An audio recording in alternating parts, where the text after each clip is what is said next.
2600여 년 전 카필라국의 왕자로 태어난 고타마 시타르타는 그 누구도 가지 않은 길을 홀로 걸었고 마침내 무상정등 정각에 이르렀다.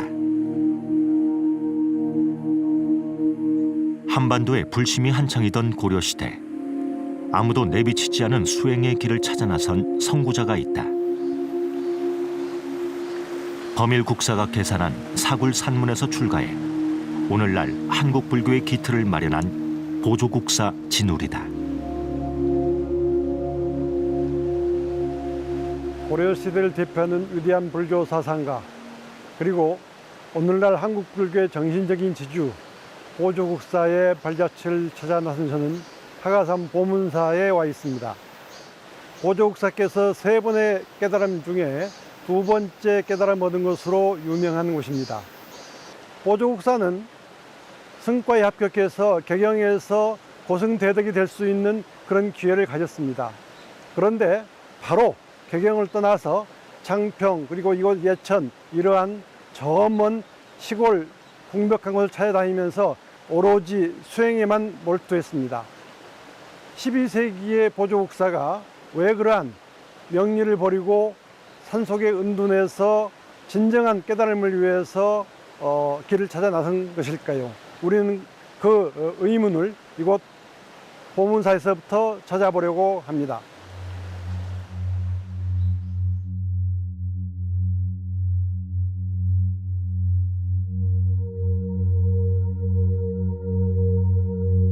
보조국사 진울은 1158년 지금의 황해도 서흥에서 태어났다. 부친은 병치레가 잦던 아들이 부처님 도량에서 쾌유되는 것을 보고 불연이 많은 아이라 생각해 출가시켰다. 진울은 문중이나 종파에 얽매이지 않고 스승도 없이 오직 진리만을 따르고자 했으며 고삐 풀린 거친 소를 길들이듯 요동치는 내면을 다잡으려 쉼없이 정진한 수행자의 사표였다.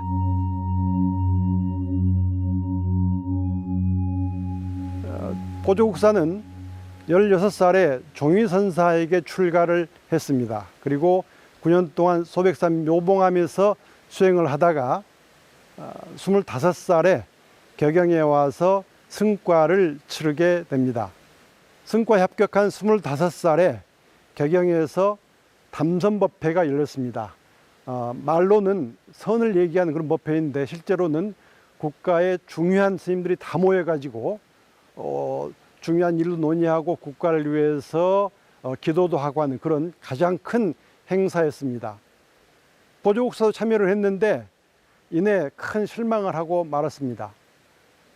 자신이 출가를 할 때는 대장부의 출가 의지 그대로 정말 이 사회에 큰 깨달음을 얻어서 모든 중생과 함께 그걸 나눌 수 있는 그러한 교화를 펼 수 있다라는 생각에서 출가를 했는데 그 담선법회에 사는 선배들 이야기를 들어보니 어떻게 하면 어떤 절의 주지가 될 수 있고 어떻게 하면 또 어떻게 될 수 있고 이러한 흔히 말하는 세속 명리에 전혀 다를 바 없는 그런 얘기를 하는 것을 듣고 크게 실망을 한 보조국사는 이내 화려한 개경을 떠나서 수행에 몰두하게 된 것입니다. 그리고 첫 번째 깨달음을 장평 청원사에서 얻었습니다.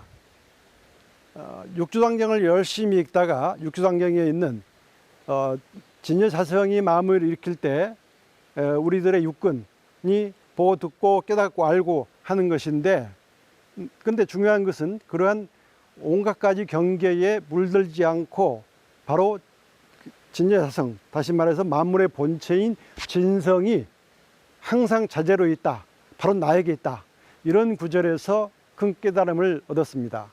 그래서 육주단경은 이후 보조국사의 생애에서 가장 중요한 지침이자 가르침의 원천이 되게 됩니다. 이건 굉장히 중요한 의미를 지닙니다. 왜냐하면 지금은 육주단경이 서늘한 사람들에게 가장 중요한 경전으로서 널리 익히고 있습니다. 그렇지만 이 보조국사 당시에는 그렇게 육주단경이 널리 알려지지가 않았습니다. 말하자면 보조국사는 그런 육주단경에 담긴 선종의 진정한 뜻을 찾아낸 그런 분이라고도 할 수가 있는 것입니다. 첫 번째 깨달음을 얻고서도 보조국사의 구도 행각은 그치지 않았습니다. 다시 이 3년 뒤에 이곳 하가산 보문사에 이르러서 대장경을 열심히 보게 됩니다. 먼저 육주단경으로 선적인 깨달음을 얻었습니다. 그러면은 다른 많은 사람들이 보고 있는 경전, 즉 교학은 어떤 것일까 해서 이곳에서 3년간 대장경을 열람하게 된 것입니다. 그곳이 바로 이 보문사 현장이 되겠습니다. 진울은 타고난 선수행자로 눈을 떠 잠들 때까지 국사의 일거수일투족이 계율에서 한치도 벗어나지 않았다. 선과 교는 근본적으로 어떻게 다를까? 이 물음에 답을 찾고자 했던 진울 스님은 선종의 종지에 따라 수행하면서 이통현 장자의 화엄 경론을 읽다 마침내 진리를 찾아냈다. 부처님이 설한 것이 교요, 조사가 마음에 전한 것이 선이다. 마음을 닦아 본성을 찾으라는 경론의 가르침은 선종이 주장하는 바와 일치했던 것이다. 이 탑은 보문사 나안전 앞에 있는 3층 석탑입니다. 자연석 기반 위에 계단 그리고 3층 탑을 올렸는데 탑이 매무새가 작지만 굉장히 단단한 야무진 그런 느낌을 줍니다. 제게는 바로 보조국사의 단단한 그런 수행정신을 그대로 보여주는 징표 같습니다. 이 탑은 표증석탑이라고 부릅니다. 왜냐하면 저 나안전에 계신 본존 사가모니를 증명하는 그런 탑이라고 해서 이런 이름이 알려졌습니다. 바로 그런 것처럼 이 자리는 보조국사께서 두 번째 깨달음을 얻은 그런 장소로서 너무도 유명한 곳입니다. 이통현 장자가 쓴 화엄론에서 큰 깨침을 얻게 된 게 바로 두 번째 깨달음입니다. 본래 화엄경에는 4겹, 5겹에 10차례씩 올라가는 그러한 수행 단계를 설해서 처음 믿는 마음을 내서 구경이 부처님에 이르기까지 40, 50단계를 얘기를 합니다.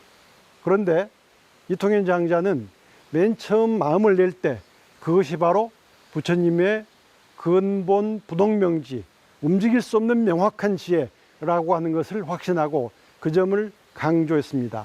바로 이 부동명지는 보조국사가 평생 동안 크게 강조했던 중요한 지표가 되는 점에서 이 두 번째 깨달음의 의미가 있습니다. 또 다르게 보자면은 처음 선적 깨달음을 얻고 두 번째는 화엄에서 깨달음을 얻었습니다.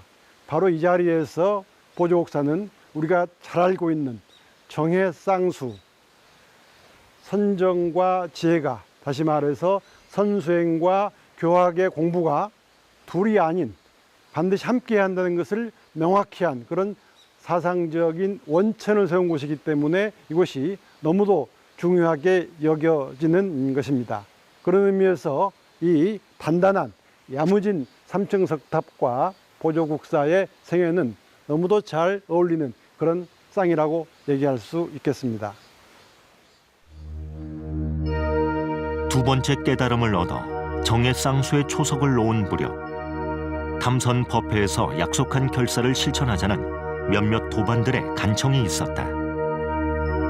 보조국사는 팔공산 거조사로 향했고 이후 이곳에서 결사의 기치를 올리고 뜻을 같이 하고자 했던 도반들에게 장문의 글을 보냈다.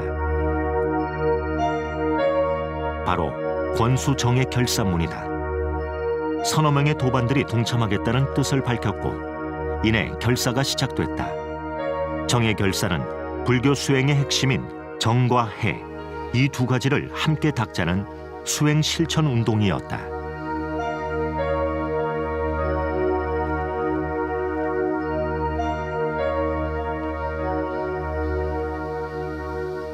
저는 팔공산 거조사에 와 있습니다.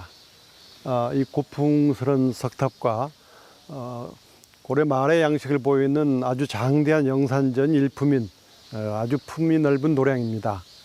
요즘에는 영산전 안에 있는 500나한상이 워낙 이름나 있어서 나한 도량으로 이름나 있는 곳이 거조사입니다. 그런데 이 도량은 또 보조국사께서 정예결사를 시작한 그런 뜻깊은 도량이기도 합니다. 보조국사께서는 개경의 담선법회에 참석해서 스님들이 명예를 떠나서 정말 진정한 도를 찾아야 되는 그런 길을 찾지 못하고 세속에 골몰하는 데에 큰 실망을 느끼고, 그때 거기에 뜻을 같이 하는 동지 10여 명과 함께 우리가 지금은 안 되지만 언젠가 기회가 되면은 모두 함께 정을 익히고 지혜를 고르게 하는, 즉 정예결사를 이루자라고 약속을 했습니다. 그런데 마침 이곳 거조사에 있던 도반 득제 스님께서 여기 이제 여건이 갖춰졌으니까 우리 함께 모여서 정말 그때 약속했던 결사를 이루자라고 간절하게 요청을 해 왔습니다. 그래서 보조국사께서는 31살이 되던 1188년에 이곳에 오셔가지고 정예결사를 시작하게 되시는 바로 그런 뜻깊은 도량인 것입니다. 국사께서는 2년 뒤인 33살 때 그 유명한 명문 권수 정예결사문을 이곳에서 작성해서 우리가 왜 이런 결사를 하는 것인지 그 사상과 행동의 의미를 명확하게 밝혀서 지금까지도 인구에 회자되는 그러한 유명한 결사문을 이루게 됩니다. 권수정의 결사문은 고려 불교계를 향한 젊은 선지식의 사자 후이자 숭고한 불교의 이상을 담은 불후의 선언문이었다. 서두에 한마음 미혹하여 번뇌를 일으키는 이는 중생이요 한마음 깨달아 묘한 작용을 일으키는 이가 부처라고 정의하고 마음을 떠나서는 부처가 될 수 없음을 밝혔다. 2년 뒤 보조국사는 다시 결사문을 반포해 뜻있는 이들의 동참을 촉구했다. 스님은 수행인들이 마음을 밝히는 일보다는 명리를 탐하며 헛되이 보내는 현실을 개탄하며 문답을 통해 선정과 지혜를 닦아야 하는 이유와 수행자들이 갖는 의문을 풀어주었다. 이 생에 닦지 않고 세월이 흐를수록 더 닦기 어려운 것이 수행이니 시대를 탓하기보다는 제 마음의 어둡고 밝음을 걱정할 것과 분수를 따라 수행하여 바른 법과 인연을 맺어야 함을 강조했다.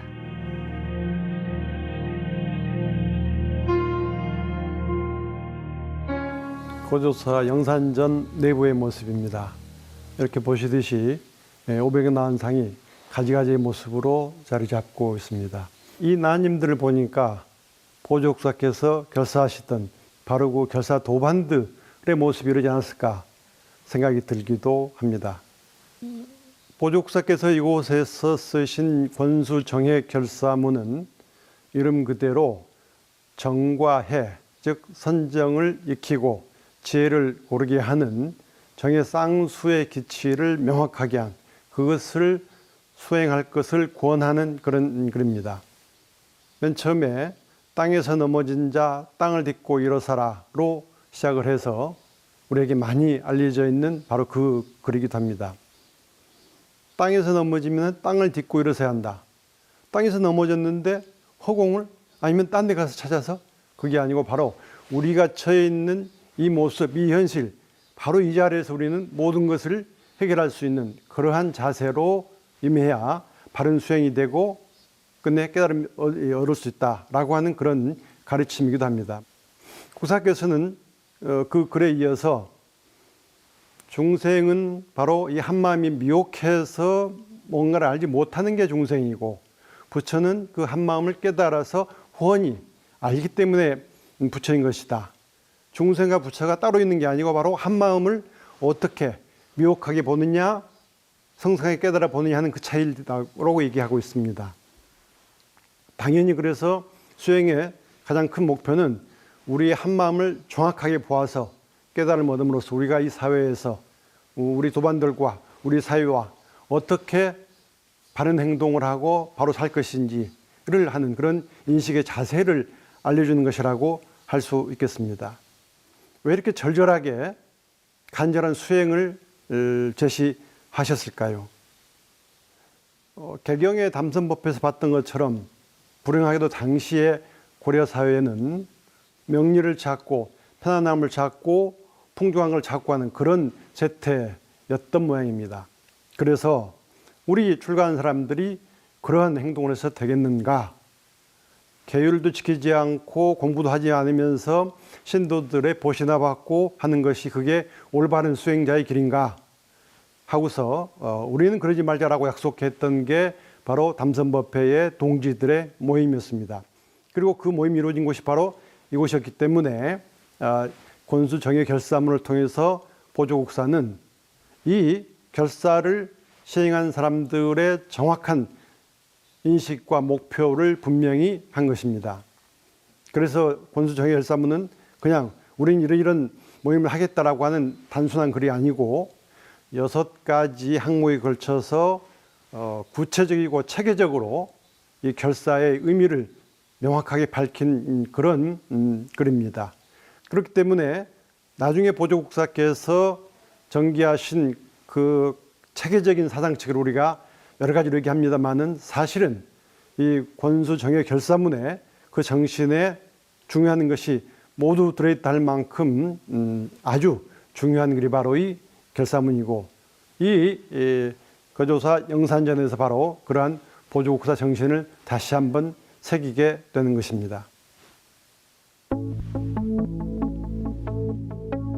인간의 본심을 깨달아 보면 부처와 조금도 다름이 없지만 깨달았다 해도 번뇌는 바로 소멸되는 것이 아니므로 끊임없이 수행해야 하는 것. 천년 전 정예결사 도반의 성성한 결의는 지금도 계속되고 있는 것이 아닐까.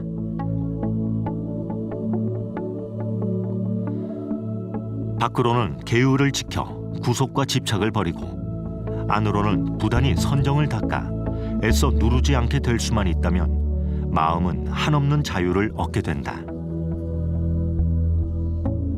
보조국사 진울은 정예결사로 부처님의 본래 가르침, 이 땅에 불교가 처음 도래했던 초심을 찾아 고려가 진정한 불국토로 거듭나길 염원했을지 모른다. 정예결사의 규모는 날이 갈수록 커져 사세 확장이 절실했고 거조사를 대신할 새 도량으로 송광산 길상사를 주목했다. 길상사를 확장하는 동안 결사는 개별적으로 진행하기로 했고 진울은 거조사를 떠나 지리산으로 향했다. 성교일치의 진리를 찾은 모구자. 보조국사가 찾고자 했던 깨달음의 끝은 무엇이었을까?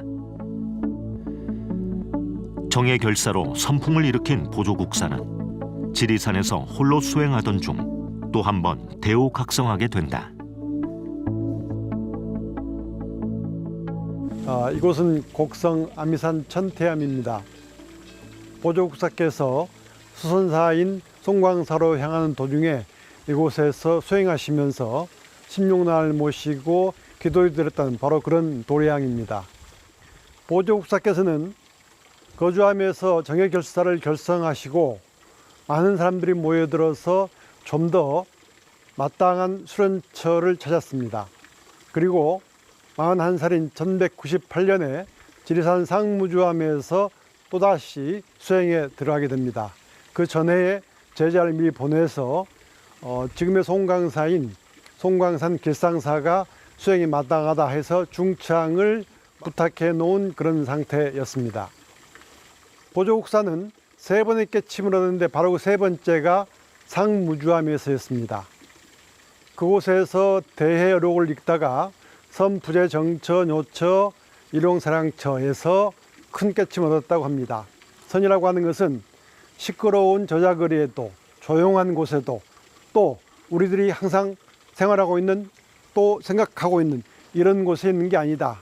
다시 말해서 선수행은 모든 경계로부터 독립해서 오로지 내가 가장 중요한 이 자리에서 깨달아야 된다는 바로 그 대목에서 깨침을 얻어서 그 유명한 3번의 깨달음을 이루게 됩니다. 바로 이 대선사는 선의 가장 높은 수행 경지인 간화선을 제창한 바로 그런 분입니다.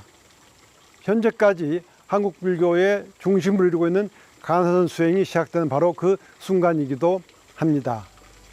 그런 의미에서 상무주함에서의 깨달음은 보조국사의 사상체계의 정점에 있는 매우 중요한 것이라고 할 수가 있겠습니다.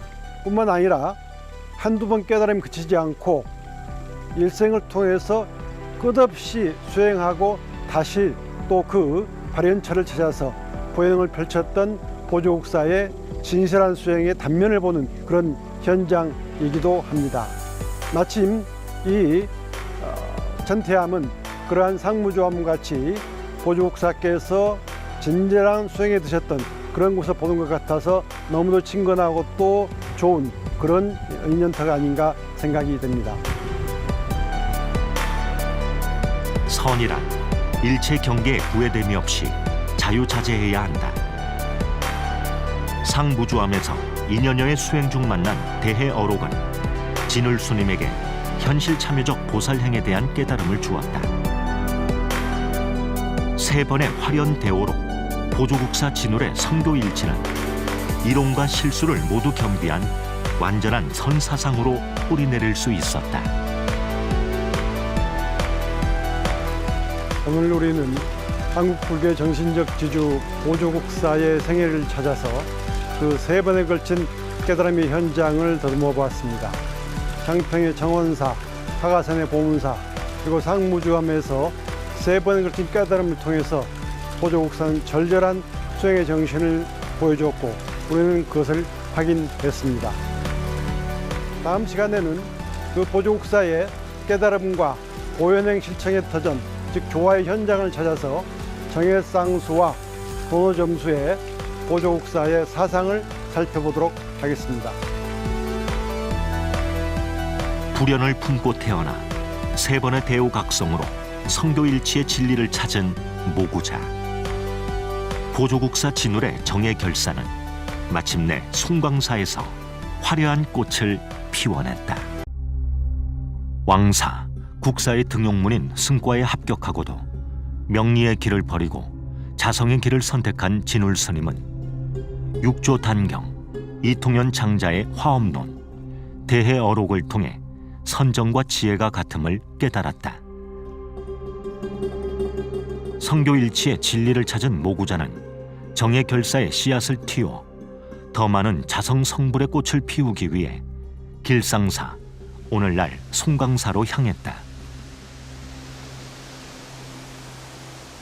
보조국사 진울 스님, 그분은 어떻게 해서 정해쌍수의 기치로 한국 불교의 가장 중요한 특징 중에 하나인 조화와 융합의 원리를 마련했을까요?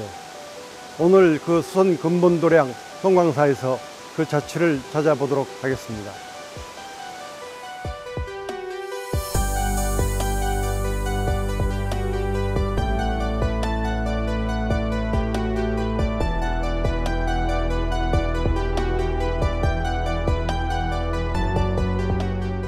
신라말 해린 스님이 창건한 길상사는 정해결사를 옮겨오면서 수선사라 칭하고 대찰로 중건했다.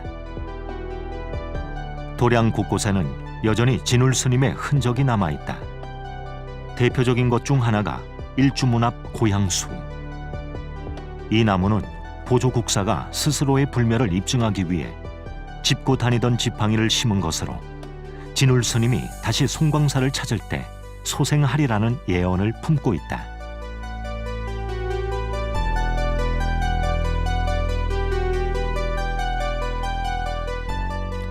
수선사에서 다시 사명이 바뀐 송광사는 한국을 대표하는 승보 종찰이다.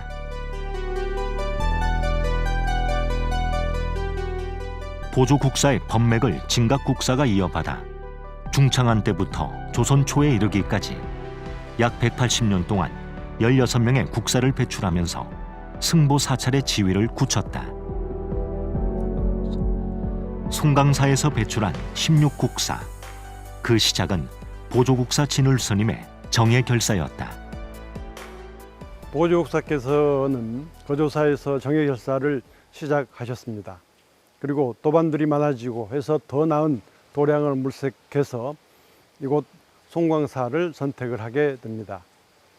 먼저 제자를 보내서 중창사업을 일으키게 하고 국사께서는 상무주암에서 세 번째 또 큰 깨달음을 얻게 됩니다. 그리고 이곳 송광사에 국사께서 43살 1200년에 들어오시게 됩니다. 이 수선사에 대해서 우리가 두 가지를 생각해 볼 점이 있습니다. 먼저 하나는 이 큰 절을 이루는데 지역민들이 모두 힘을 모아서 만들었다는 것입니다. 그 이전 고려 전기에는 왕실이나 귀족과 같은 그런 많은 재력을 가진 사람들이 후원해서 절을 만들고 또 중창하는 게 보통 예였습니다. 그런데 수선사는 이 지역민들이 많은 사람들이 모여들어서 재산을 내고 힘을 내서 절을 중창하는 것을 도왔습니다. 두 번째는 그렇게 해서 만든 수선사를 1200년에 희종이 사액을 하게 됩니다. 사액은 현판을 내려준다는 의미인데 바로 국가에서 이 절은 너무 중요한 절이니까 경제적인 지원도 마련해주고 열심히 수용할 수 있도록 이렇게 지원해주는 게 사액 제도입니다.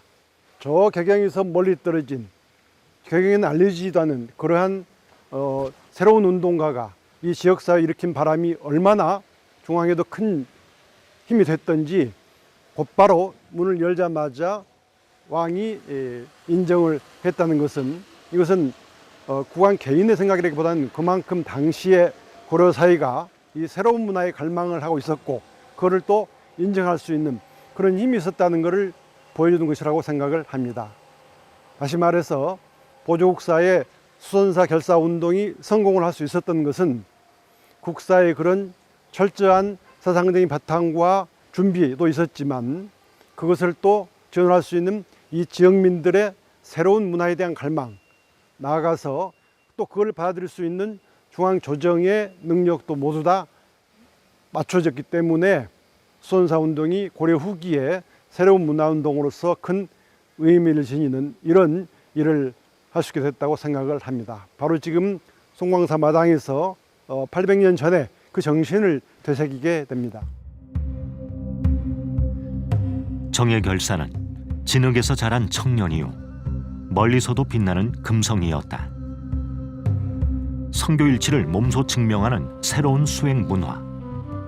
청정하고 수승한 결사의 기운은 여전히 승보전에 아로새겨져 있다. 보조국사 진울의 정예결사는 그 무엇에도 흔들리지 않는 확고한 진리의 세계, 즉 안심인명하고 구세재중하는 정법 불교로의 복귀였고 진정한 출세간의 길을 걷는 수행 불교의 재건이자 자리 이탈을 실천할 수 있는 대중 불교의 희망이었다. 정예결사문을 낭독하고 있는 이 그림은 이곳 수선사가 정예결사의 근본 도량임을 명확히 해주고 있습니다. 수선사라고 하는 것은 선을 닦는다는 것입니다. 그렇지만 실제 내용은 선만 하는 게 아니고 선과 교화, 경전 공부를 함께하는 그런 운동이었습니다. 왜 이런 수선사 결사가 필요했을까요? 보조국사께서 보시기에 고려 후기의 불교 사회는 그다지 바람직한 것이 아니었습니다. 그래서 보조국사께서는 고려 불교가 거듭나는 길은 승려 본연의 출가 본연의 자세를 확립하는 길밖에 없다라고 생각하고 정예결사를 주창하신 것입니다. 그래서 선수행을 하고 경전 공부를 하고 당연히 예불을 하면서 혹시 일이 있으면은 이 함께하는 사람들 모두가 다 각각 역할을 맡아서 일을 하는 그러한 진정한 수행 공동체를 생각했던 것입니다.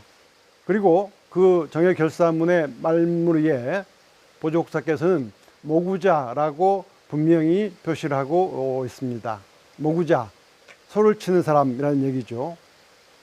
우리가 잘 알듯이 선종에서는 우리가 마음을 찾아가는 그런 과정을 소 치는 사람이 소를 찾아서 데리고 와서 길들여서 그래서 마지막에 그 근본 자리에 돌아가는 이런 과정을 대체로 많은 비유를 합니다. 그래서 승보전에도 이 양쪽 벽에 그 신무도 10폭을 그려 놓고 있기도 합니다.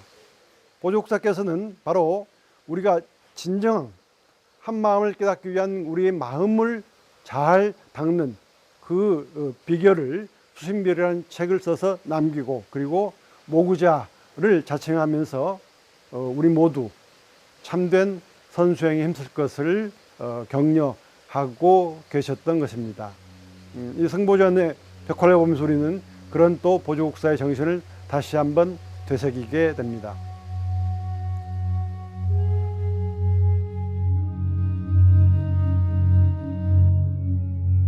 한국 불교 선의 정체성을 바로잡고 선수행의 체계와 방향성을 다시 세우는데 좌표와 표본으로 삼는 인물이 바로 보조국사 진울이다. 국사는 수심결에 심성이 본래 갖춘 것을 자성정해, 수행을 통해 얻는 것을 수상정해라 밝혔고, 수행의 궁극적 목표는 선정과 지혜를 함께 닦아 모든 사람에게 내재되어 있는 자성정해를 발현시키는 데 있다 했다. 송광사 수선사에 와 있습니다. 승보종찰 송광사는 연희사찰과는 다르게 본당 대웅전 위쪽에 더 높이 모신 게 바로 이 수선사입니다. 그것은 또 말할 것도 없이 이곳을 크게 중창하신 보조국사께서 근본 도량, 이 수선하는 곳이 가장 중요한 곳이었기 때문에 이 수선사가 대웅전보다 위쪽에 있는 것이죠. 여기에서 10년 동안 머무르시면서 보조국사는 정해쌍수와 도노점수의 이론을 정립했습니다. 정해쌍수는 선정과 지혜를 고루 다 닦는다는 것입니다. 다시 말해서 선과 교를 일치하는 그런 수행 이론입니다. 반면 도노점수는 선수행에 의해서 어느 한순간에 모든 걸 다 알게 되는 깨달음을 이뤘지만, 그렇지만 우리에게는 과거에 행해왔던 그런 행동 습관이 있기 때문에 한꺼번에 고쳐지는 게 아니어서 계속 깨달음 이후에 그 깨달음을 가지고 수행을 해야 되는, 행동으로 보여주는 것을 점수라고 이야기를 합니다. 비록 10년 동안이었지만 이곳에서 수많은 제자들을 길러서 진각국사 이하 16국사가 이어지게 하면서 고려의 문화를 새롭게 바꾸는 그런 주역이 됐던 그 산실이 바로 이곳 수선사 마당입니다. 3일 닦은 마음은 천년의 보배요, 100년 탐한 재물은 하루아침의 먼지와 같다. 모구자였던 진울 스님은 마음의 소를 길들이는 보림 수행을 멈추지 않았다. 본래 면목을 먼저 깨닫고 번뇌를 없애기 위해 점진적으로 수행해야 한다는 도노점수, 선정과 지혜를 함께 닦는 정해쌍수, 이는 선과 교를 아우르며 수행 체계를 세웠다는 점에서 의미가 크다. 특정한 스승 없이 오로지 참선과 경전을 통해 깨달음을 얻은 진울 스님은 수선사에 머무는 동안 금강경과 육조단경, 신화암경론과 대해어록을 중심으로 가르침을 펼쳤다. 또한 철저한 계행을 기반으로 선정과 지혜를 닦는 데 솔선수범했으며 대중들과 함께 울력하는 전범을 보였다. 보조국사가 세운 수선사 종풍은 진각국사 해심 스님이 크게 진작시켰고 1428년 16대 고봉국사 법장 스님까지 면면이 이어졌다. 송광사 국사전 내부에 들어와 있습니다. 보시는 것처럼 보조국사를 비롯해서 모두 16분의 국사의 영정을 모신 바로 송광사의 정신적인 고향이 된 그런 곳입니다. 보조국사께서는 53살에 돌아가실 때까지 어떻게 보면 그렇게 길지 않은 삶을 사셨지만 아주 주요한 저작을 통해서 명확한 사상체계를 제시하셨습니다. 보통 세 가지로 얘기를 합니다. 첫 번째는 성적 등지문이라고 하는데 정해쌍수와 같은 얘기라고 할 수 있겠습니다. 성상에 깨어있는, 그 다음에 고유하게 있는 이 정과 해를 함께 닦아야 된다는 그러한 사상을 정해결사문, 수심결, 이러한 명절을 통해서 명확하게 제시를 했습니다. 우리가 여러 차례 강조했습니다만 정해쌍수는 불교 수행의 근본이자 또 당시 고려불교에 너무도 필요한 가장 절실한 수행 방법이기도 했습니다. 이걸 다른 말로 얘기를 하면 도노점수라는 표현도 가능합니다. 즉 선을 통해서 깨달음을 얻는 도노와 그 이후에 보현행을 실천하는 것은 교학의 가르침을 실천하는 것이라고도 얘기할 수 있겠습니다. 두 번째는 원돈 신해문입니다. 이 또한 선교일치에서 벗어나지 않는 그러한 이론 체계라고 할 수 있습니다. 원도는 화엄교학에서 얘기하는 최고의 경지, 돈교와 원교를 얘기합니다. 즉 거기에서는 어떻게 해야 부처가 될 수 있는 그런 단계를 설명을 하고 있는데, 보조국사께서는 그러한 원돈의 화엄의 가르침이 바로 선의 가르침과 다르지 않다라는 것을 이통인 장자의 화엄론을 공부하다가 분명하게 깨달았습니다. 세 번째 단계로 경절문을 얘기를 했습니다. 경절은 길이 끊어졌다는 얘기입니다. 우리가 생각하는 사랑 분별하는 그게 모두 끊어진 자리에서 근본을 찾자, 내 마음에 있는 바로 근본 본체를 찾자라고 하는 게 경절문이고, 이 방법은 보조국사께서는 그냥 해서는 안 되고 화두를 들고 철저히 참고를 해야 한다라고 했습니다. 그래서 이 경절문은 간화경절문이라고도 얘기를 합니다. 이렇게 세 가지로 제시했지만 결국 그 근본 정신은 도노점수와 정해쌍수에 있다고 할 수 있습니다. 이 이론은 우리나라 고려는 물론이고 한국 불교에서도 가장 정치한 그런 이론이라고 얘기할 수 있습니다. 뿐만 아니라 당시 중국이나 일본, 동아시아에서도 이러한 이론 체계는 보지를 못했습니다.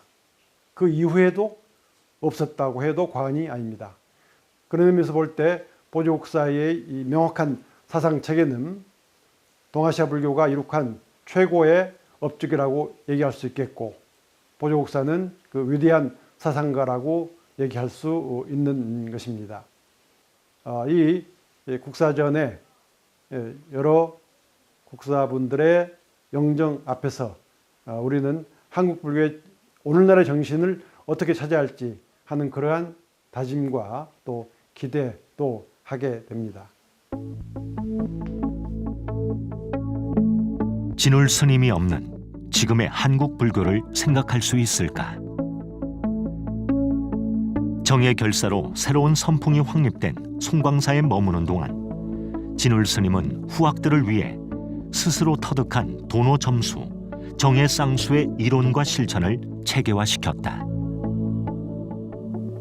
보조국사께서는 그 체계적인 사상을 많은 저술을 통해서 분명하게 밝혀 놓으셨습니다. 지금 몇 가지 책이 이 보조국사의 저술들을 간직하고 있는 송광사 성모박물관에 전시되는 책들입니다. 이 책은 개초심 학인문입니다. 모든 출가자가 맨 처음에 출가를 해서 어떤 자세로 스승을 모시고 불법을 배우고 수행을 해야 되는지 하는 것을 찬찬하게 밝혀주신 정말 중요한 책이죠. 현재 우리나라에서는 보조국사의 개초심학인문을 초심이라고 하고, 여기에 온유도사의 발심수행장과 야운선사의 자경문을 함께 묶어서 초발심 자경문이라는 책으로 모든 출가자가 맨 처음에 익히는 그러한 책으로 삼고 있습니다. 즉 보조국사의 사상적인 전통이 처음 출가한 사람들에게 그대로 지금 전해지고 있는 책인 것이죠. 두 번째는 간화결의론입니다.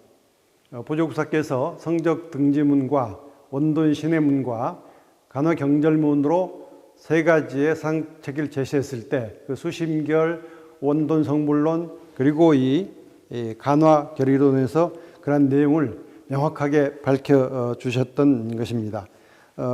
이 길지 않은 내용이지만은 너무 정확하게 왜 화두참고가 중요한지를 밝혀놓은 그런 사상적인 업적이라고 할 수 있겠습니다. 그리고 이 책은 못지않게 중요한 법집 별행록 저료 병입 사기라고 하는 책입니다. 이 책은 일종의 불교 백과사전 같은 그런 책입니다. 그래서 보조국에서 보시기에 우리가 정해쌍수를 수행을 하고 공부를 하는데 가장 중요한 내용들을 모아서 한데 모아서 이렇게 후학들이 볼 수 있도록 엮어 놓으신 책들입니다. 이 책들이 가지는 중요성은 오늘날 한국 불교에서 그대로 찾아볼 수 있습니다. 보조국사 제시하셨던 이 사상책에는 그 책에 그대로 담겨서 한국 불교의 교육 과정인 이력에 그대로 반영이 되어 있습니다. 그것은 오늘날도 마찬가지입니다. 그래서 우리는 이 보조국사의 저술들을 통해서 보조국사의 정해쌍수와 도노점수의 정신이 한국 불교의 면면이 흘러서 오늘까지 이런 것을 알 수 있고, 바로 이 책들은 그 내용을 그대로 증명해주고 있습니다. 어머니를 천도하기 위해 수십일 동안 법연을 베푼 진울 스님은 내가 이 세상에서 살 법하는 것도 오래지 않을 것이니 부디 각자 정진하라 당부했다. 1210년 3월 27일 대중들과 함께 선법당에서 문답을 마친 진울 스님은 법상에 앉아 열반에 들었다. 국사가 입적하자 희종은 불일보조라는 시호와 감로라는 타포를 내렸다.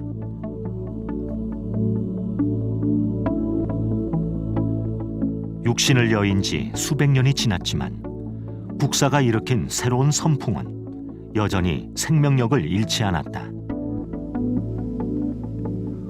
오히려 도량을 굽어보며 이 땅에 수행 정진하는 이들이 정과 해를 실천하며 정도를 걷고 있는지 점검의 축비를 내리치고 있는 듯하다.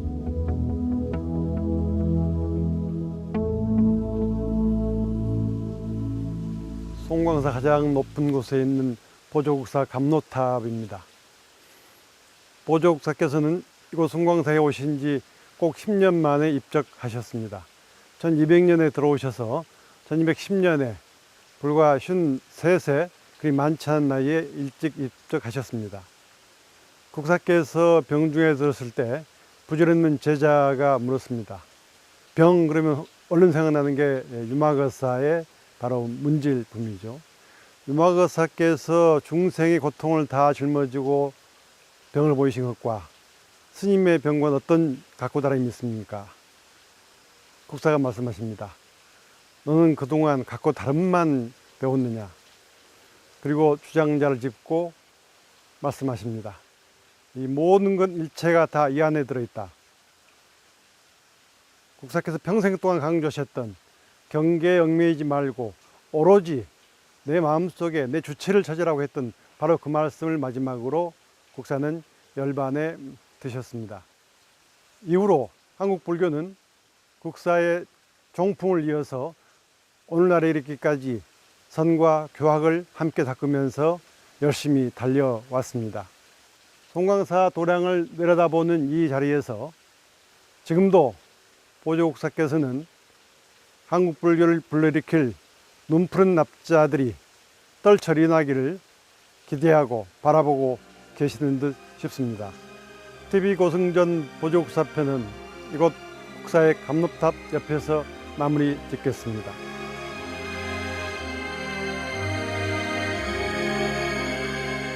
세속화된 불교를 개탄하며 명리를 버리고 거친 수행의 길을 택한 보조국사 진울은 마침내 불교의 새로운 척도를 개척했다.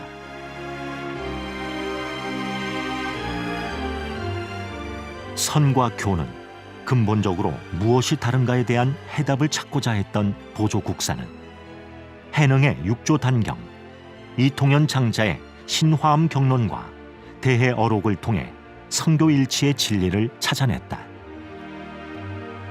불교를 정화하기 위해 정예결사의 기치를 높이 세워 선정과 지혜를 겸수하는 새로운 선풍을 진작시켰고, 선과 교를 회통하여 도노점수, 정예쌍수의 이론과 실천을 확립했다.